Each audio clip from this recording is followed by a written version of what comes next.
मैं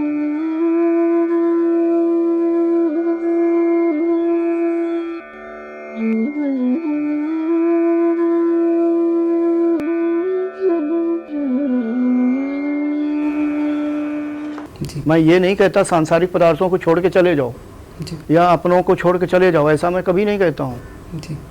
लेकिन अंदर से मन से विरक्त होना जरूरी है।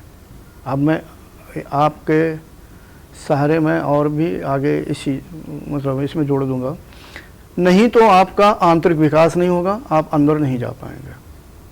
उदाहरण, विद्यार्थी जब स्कूल में जाता है पढ़ने के लिए, उसको घर छोड़ना ही होता है, समझ गए। मैं उस स्कूल की बात नहीं कर रहा हूँ कि सुबह गए शाम को आ गए। मैं आईटी और मतलब आईटी वगैरह और विश्वविद्यालयों के जो पीएचडी के छात्र होते हैं घर से दूर दूर से आते हैं या यहाँ से पढ़ने के लिए विदेश में चले जाते हैं, घर को छोड़ना ही होता है। ठीक है, मैं इस पर ज़्यादा नहीं बोलूँगा।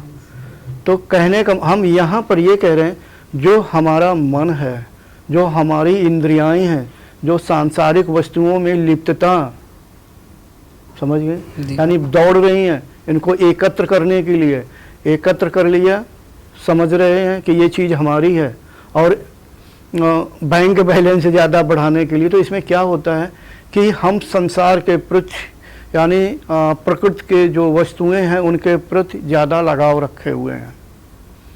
तो फिर आंतरिक विकास कैसे होगा? क्योंकि ये शरीर स्थूल शरीर है, स्थूल पदार्थों से बना है। अगर हमें अंदर यानी सूक्ष्म शरीर और सूक्ष्म जगत में जाना है तो इस जगत को हमें छोड़ना होगा। अगर हमें जयपुर से दिल्ली जाना है तो जयपुर को छोड़ना होगा।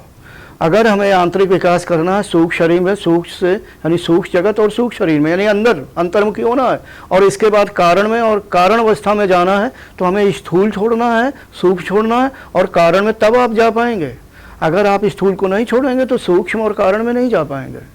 समझ गए?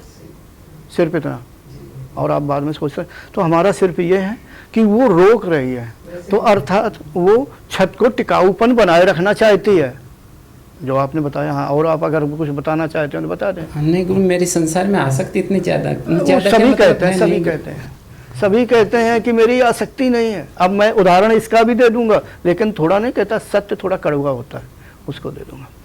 तो इसमें मतलब कहने का है, आप अभी नए साधक हो, हम ये नहीं कहते कि एकदम से टूट जाएगी, जन्मों का काम है, लगे रहो लगे रहो, मतलब इसी में लगे रहो। आज वो हाथ लगा रही, कल हाथ नहीं लगाएगी। कल का मतलब 10-20 सालों में, अभी तो नवयुवक हो, 10-20 सालों में क्यों नहीं लगाएगी?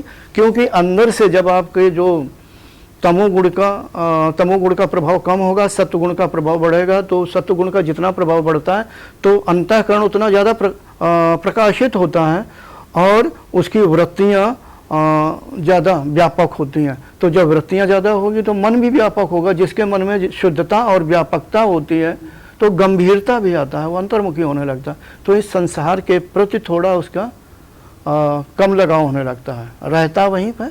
लेकिन हमारा मतलब ये नहीं है कि कर्तव्य करना छोड़ दें। कर्तव्य तो आपको अंतिम समय तक यानी मोक्ष तक, यानी जब तक तत्वज्ञान प्राप्त ना हो तब तक करना ही होगा, हर साधक को करना होगा, और नहीं तो फिर साधना नहीं हो पाएगी आगे चल के, मतलब कहीं न कहीं ठहराव आ जाएगा। तो हमारा सिर्फ मतलब ये है, कोई बात नहीं, हम ये नहीं कहते कि आपके अंदर कोई कमी है, सिर्फ वो दर्शा रही कि अभी थोड़ा और टिकाऊपन रहे। अभी आपकी वो योग्यता नहीं आई है कि वो टूट जाए। टूटने का अर्थ तो बहुत बड़ा होता है, हो सकता है कई जन्मों बाद आए। वो बिल्कुल गल चुकी है गुरुदेव, मैं कह रहा हूँ। तो आप स्पष्ट क्यों नहीं बोल रहे हैं? वो जो मेन लकड़ी होती है ना, वो भी गल चुकी है, उसको जबरदस्ती पकड़ रखा है, ऐसा है। तो गल चुकी है तो चलो खैर अच्छी बात है। फिर भी आपकी कमी और कमी प्रदर्शित हो रही कि आप साधना से तो उसको मतलब आगे बढ़ रहे हैं, लेकिन वो रोकना चाहते हैं। तो कहीं न कहीं अपने अंदर खोजो, हम नहीं जान सकते। अब ये मत सोचना कि गुरुजी तो सब कुछ जानते हैं, फिर क्यों नहीं जान सकते, मतलब एक सामान्य बात, हम नहीं जान सकते या दूसरा नहीं जान सकता। मनुष्य अपने विषय में स्वयं जानता है, दूसरा क्या जाने कि आप किसके प्रति आ सकते हैं संसार को। तो धीरे धीरे छोड़ने का प्रयास करते हैं, और ना भी हो अभ्यास करते रहो, ठीक है, और धीरे धीरे होगा। लेकिन आपने एक बहुत अच्छी बात बताई कि वो गल चुकी है। हाँ, तो ये बात पहले तो नहीं कही थी। हाँ, वो बलिंडा है ना, मैन लकड़ी होती है ना। हाँ, मैं समझ गया, उसी के सारे सदी रहती है, तो गल चुकी, ये एक अच्छी बात है। चलो अच्छी बात है। और ज़्यादा अभ्यास करेंगे फिर वो रोकना बंद कर दें। कुल मिलाकर के इसका मतलब, वैसे भी मैं जानता हूँ कि आपकी साधना अच्छी चलती है, कुंडलनी गले तक जाती है। हाँ, कभी कभी अनुभव कभी होता है। कभी, हमेशा क्यों नहीं? क्या साधना कम होती? कितनी करते हैं आप साधना? 3 घंटे के लगभग करता हूँ गुरुदेव, ध्यान केवल। ध्यान 3 घंटे तो काफ़ी है। प्राणायाम कितना करते हैं? प्राणायाम 2 बार करता हूँ गुरुदेव, सुबह और शाम। कुंभक कितना लगता है? पहला कुंभक 2 मिनट का लगता है, वाह्य कुंभक 10 सेकंड तक लगता है, 10 से कभी 12-15 सेकंड। चलो कोई बात नहीं, सही है, आप अपनी जगह पर सही है। यानी आप अभ्यास 3 घंटे है, कुंभक 2 मिनट का है, करते रहिए। 17 मिनट तक हो जाता है गुरुदेव प्राणायाम। ठीक है। ठीक है।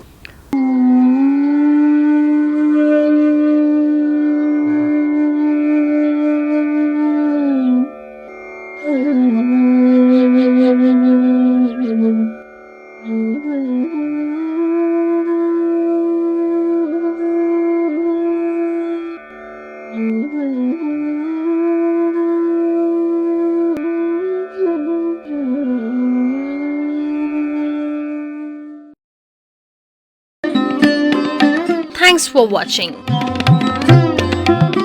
Remember to like, comment and subscribe.